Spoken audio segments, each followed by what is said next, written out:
In the city of Chicago, on one cold, dark night, a blizzard was setting in, and a little boy was selling papers on the corner.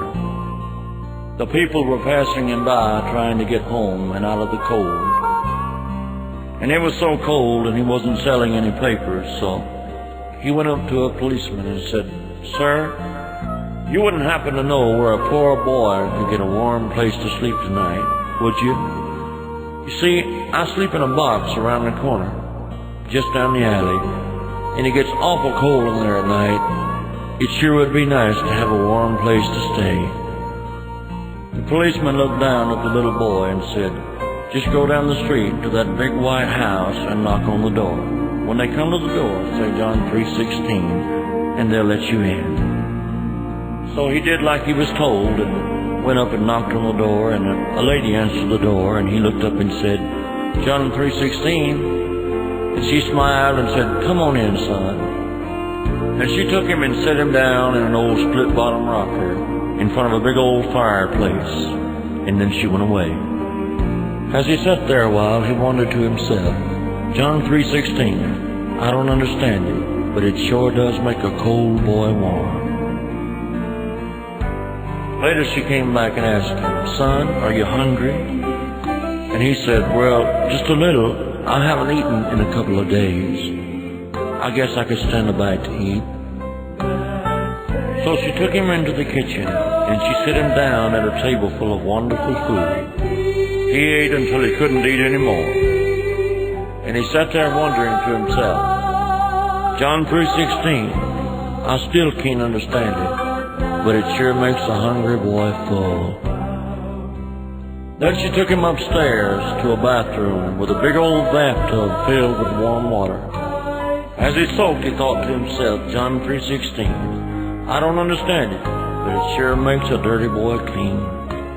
You know, I never had a bath, not a real one. The only bath I ever had was when I stood in front of an old fire hydrant and they flushed it out. The lady came and got him and took him to a room and tucked him into a big old feather bed. And she pulled the covers up around his neck and kissed him good night. And then she turned out the lights. As he laid there in the darkness and looked out the window at the snow coming down on that cold night, he thought to himself, John 3:16, I just can't understand it, but it sure does make a tired boy feel rested. The next morning she came back up and took him down to that same big table full of food. And after he had eaten, she sat down with the family Bible, and she said, Son, do you understand John 3:16? And he said, No, ma'am, I don't. The very first time I ever heard it was last night when the policeman told me to use it. So she opened the Bible to John 3:16 and began to tell him about Jesus. And right then and there, next to that big old fireplace, he gave his heart and his life to Jesus.